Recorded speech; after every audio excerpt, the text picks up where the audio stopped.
Your job as a custodian. The film opens by showing John Kremer, or Jigsaw, who is undergoing therapy for advanced brain cancer which he is suffering from. Doctors say the cancer cells in John's brain are getting more and more malignant, and he is estimated to only have a few months to live. After leaving the doctor's office, John saw a hospital cleaner intending to steal a patient's belongings. Immediately a deadly game came into his mind that was suitable for punishing a thief. The officer had to turn a button, which would automatically break his fingers one by one. But within 1 minute the officer failed to finish the game until both of his eyeballs were sucked in by a vacuum tube. Luckily none of that happened, because after seeing John, the janitor, John immediately gave up his plans and then attended a meeting for cancer fighters. In this forum, cancer fighters will share their stories and provide motivation to stay enthusiastic about living. There, John also met a pancreatic cancer patient named Henry Kessler. A few days later, John wrote a will before death overtook him. Not long after, he accidentally met Henry again, who looked much healthier. Henry said he had just undergone surgery and was free from cancer, thanks to experimental cancer treatment carried out by Dr. Finn Pedersen. Because he was interested in Henry's story, John immediately contacted Dr. Pedersen via the website provided by Henry. The next day, John got a call from Dr. Pedersen's daughter, Dr. Cecilia Pedersen. Cecilia said that her father had been arrested by the government because his treatment clinic had saved so many cancer fighters.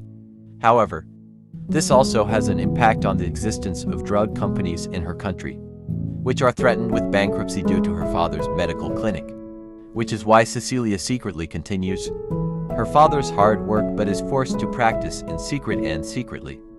Now Cecilia has received several patients who are planning to undergo treatment, and if John is still interested, he can come to her clinic, which is located in Mexico. After considering everything, John finally left for Mexico.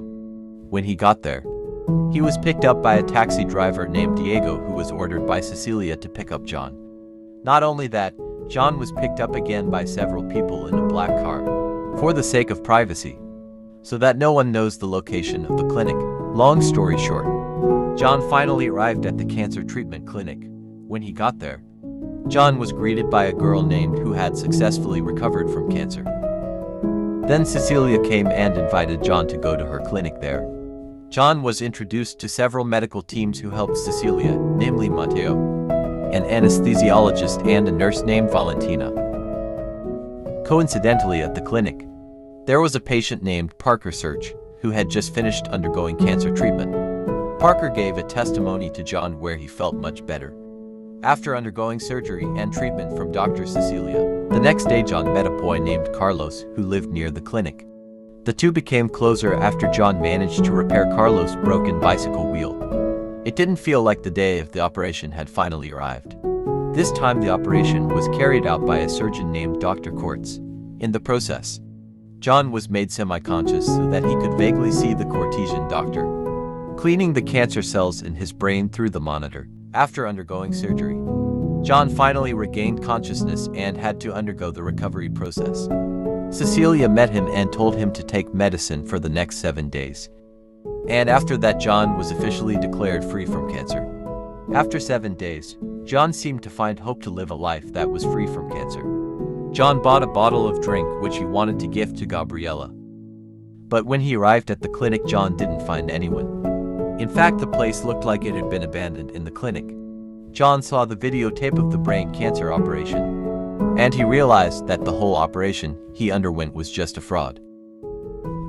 It turned out that he had not undergone any surgery.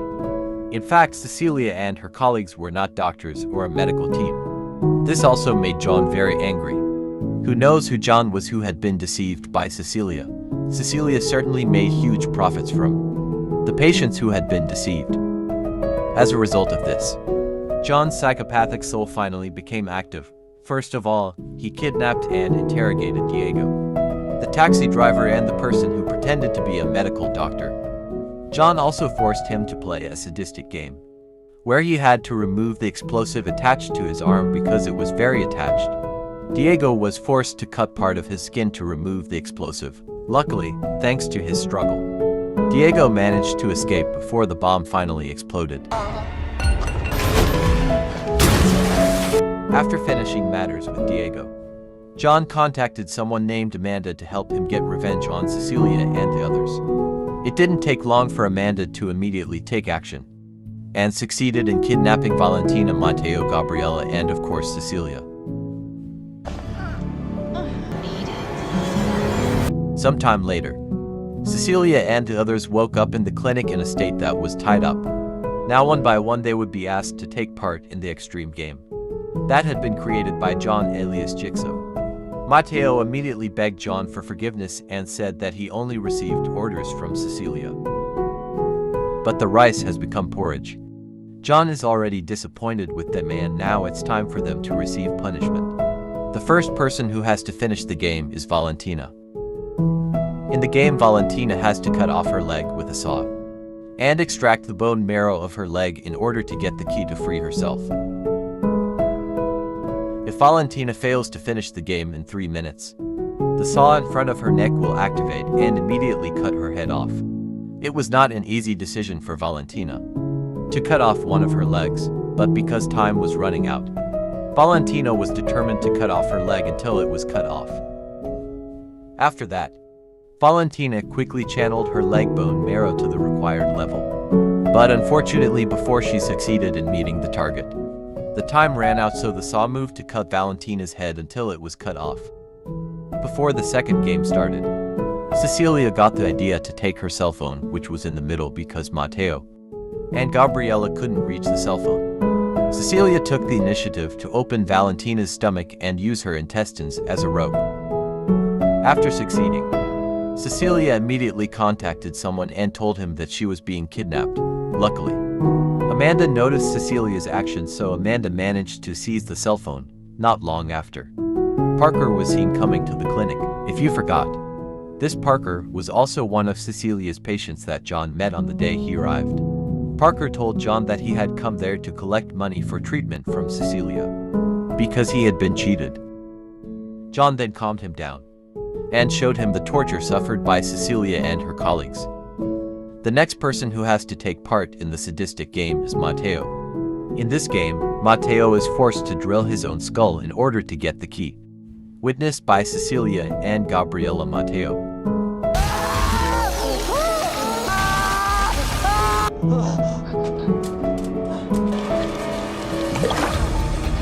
even though it was successful, unfortunately Mateo's time had run out, so the heated mask immediately covered his face and killed him.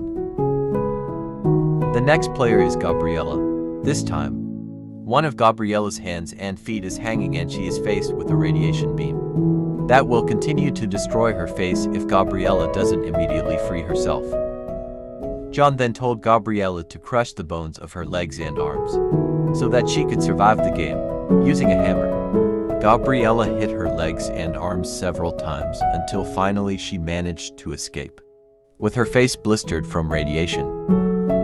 John and Amanda were pointed at with a gun by Parker, who turned out to have conspired with Cecilia, to be precise.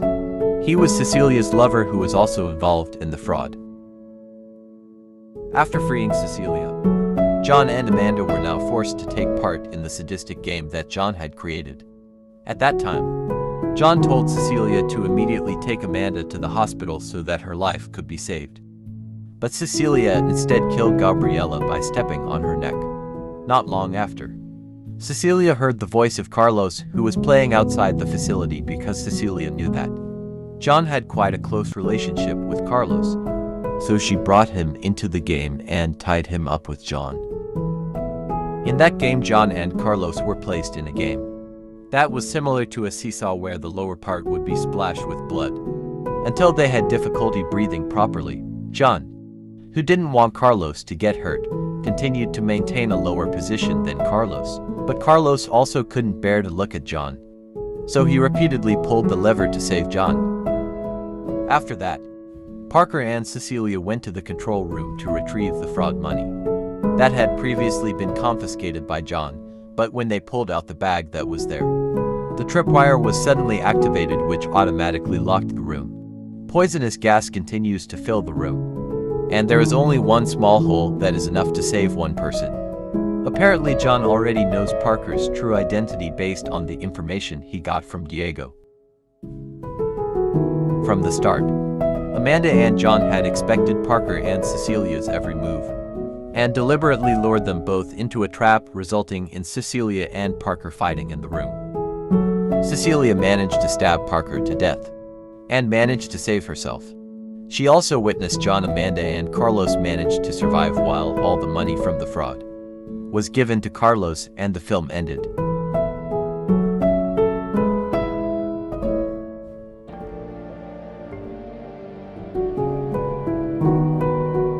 In the post-credit scene, Henry, the man who initially provided information about cancer treatment, wakes up in the bathroom with a trap in his stomach, and at that time he is being watched by John and Mark Hoffman. So that's it, guys, the whole storyline. So I hope you understand the storyline this time. Thank you very much for watching, and see you. Bye, guys.